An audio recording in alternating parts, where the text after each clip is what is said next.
c'est un peu la question qui fâche, mais le trou d'air, qu'est-ce qui s'est passé à ce moment-là du match? Vous étiez bien, vous arriviez à chaque fois à réaccélérer quand ils revenaient à gros contact. Qu'est-ce qui a fait qu'ils sont revenus à égalité à une minute de la fin? Je vais sur ton humour, hein. C'est un peu notre marque de fabrique depuis le début de l'année, on va dire. Aujourd'hui, ça va, on s'en sort bien. On s'en sort bien, on a le roi qui a bien développé la situation en fin de match.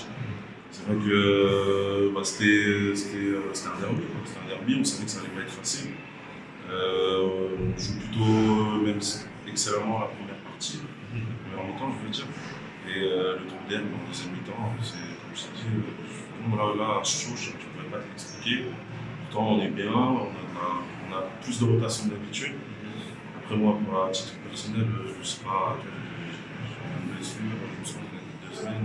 J'étais un peu en manque des jambes à la fin, même beaucoup. Et voilà. Ça, mais alors sur les points positifs, par contre, il y a eu effectivement la première période où vous avez parfaitement géré, et c'était surtout sur les tirs à distance en fait, où là vous les avez vraiment pris à défaut, ils n'arrivaient pas à venir vous contrer. Ouais, c'est vrai qu'on a été sans réussite sur la base arrière et puis même par nos alliés. On était très efficace aujourd'hui. Je sais pas si je connais pas le pourcentage de chaque joueur, mais je pense qu'il est pas mal aujourd'hui. Après, c'était pas mal d'exclusion quand même. Ils comprenaient arriver en 2x2. Moi, à la fin, je sais pas s'il y a 2, je pense pas non plus. Je pense qu'après, les arbitres ont plutôt bien géré le match. C'était un derby, c'était chaud. Ça fait plaisir de voir le Clévard complet comme ça. Justement, toi, de vue du banc, tu as vu du banc la dernière minute et le but de Laurent. Comment tu vis ça, toi, depuis le banc? C'est un peu une libération, il libère tout le monde et moi aussi, parce que j'avais l'impression d'avoir laissé mon équipe. Vraiment, quand tu prends 2 minutes, dans les 2 dernières minutes, quand tu as l'impression de laisser ton équipe, et tu es impuissant de ton banc en fait. Et ça fait plaisir d'avoir des joueurs comme Laurent à ce moment-là. Ça fait plaisir, c'est un mec qui fait la différence individuellement, faire un chaque moment. Ouais. Ça fait du bien. Et toi, dernière question par rapport à Villefranche-Ville, ton ancienne équipe, c'est déjà du passé, il y a déjà eu le match aller, mais toi, ça t'avait à cœur de faire un match quand même de Clévard face à tes anciens partenaires? Non, franchement, même pas. C'est plus gagner le derby qui m'a motivé. C'était pas forcément parce que après je les connais aussi, on s'est un peu branché toute la semaine. Ouais, okay. Mais même le coach, on est tous, c'est des frères pratiquement, comme avec mes coéquipiers du SMB. Mais c'est plus le derby qui m'a motivé.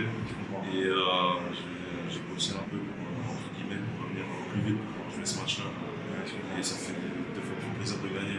Et en plus, on est à 5 ou 6 points, je crois. 5 points, on peut faire un bon pour la place.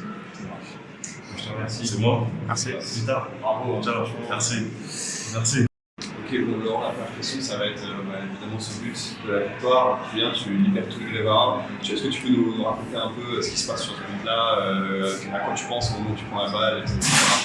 Au moment où je prends la balle, j'essaie de faire le tir le plus difficile pour un gardien de but, c'est-à-dire le tir franche, un peu masqué par ses défenseurs, et essayer de la mettre un peu à rebond, parce que j'ai essayé un peu de la mettre en l'air, mais bon, ça n'a pas marché jusqu'à la fin, ils sont en train de compter que je faisais beaucoup ce tir-là, c'était un peu un tir préférentiel.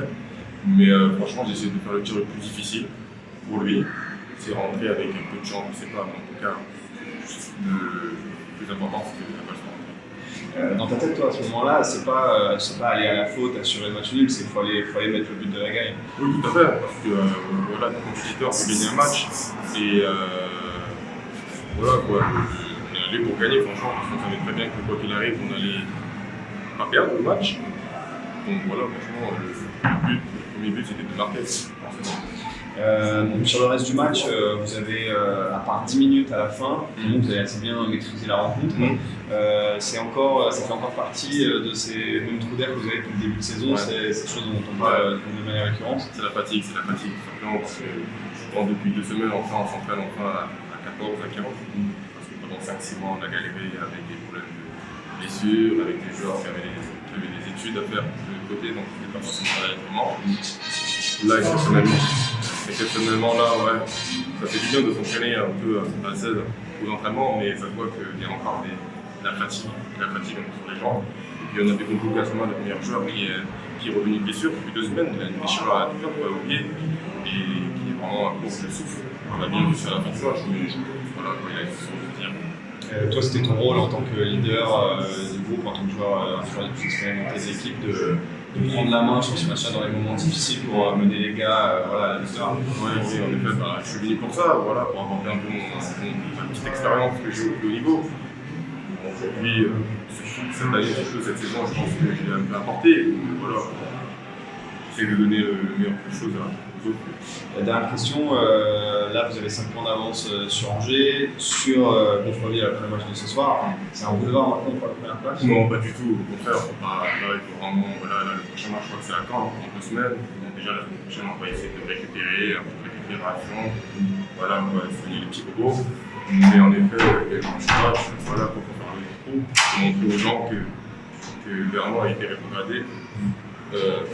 Sportif, pas sur le plan politique. À la base, on a un groupe de pro. Donc, on ne peut pas se permettre encore de perdre des matchs.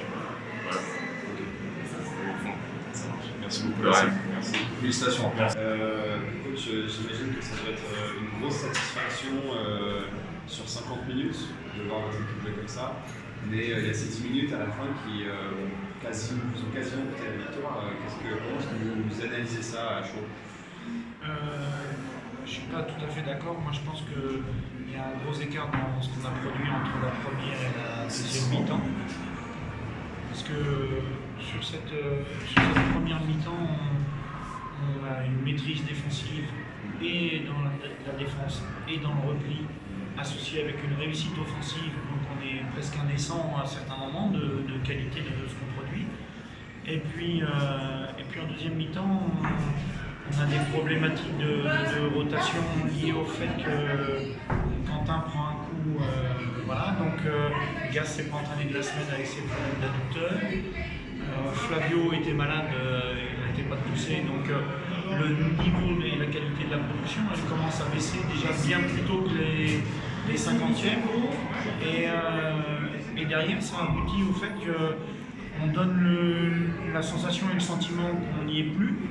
On s'énerve nous-mêmes au manque de sérénité. Et puis lui, il nous fait une petite streak, il nous remet en plus un peu de pression. On commence à être moins efficace offensivement, on se fait traverser sur les montées de balles. Voilà, donc ça se joue à rien du tout. Chacun sa mi-temps. Voilà, mais il n'y a pas que les 10 dernières minutes. Avant ça, on a souffert déjà. Alors malgré ça, il y a ce but à la fin de Laurent Lagier qui arrive alors que pourtant vous êtes à 2 joueurs de moins. Qu'est-ce qui vous passe par la tête au moment où il y a encore les 2 minutes de Samuel Clémentia? Qu'est-ce que vous vous dites en tant que coach? Eh bien, on n'a pas beaucoup de ressources en nombre, mais aussi, et là on voit bien le métier de Laurent, il porte l'équipe offensivement sur ce moment-là. Voilà, et on voit son vécu dans un niveau supérieur, c'est-à-dire que dans le duel, il ne se contente pas d'essayer de passer, il envoie tout, il pousse tout. Et il réclamait un peu le fait d'essayer de jouer à 5.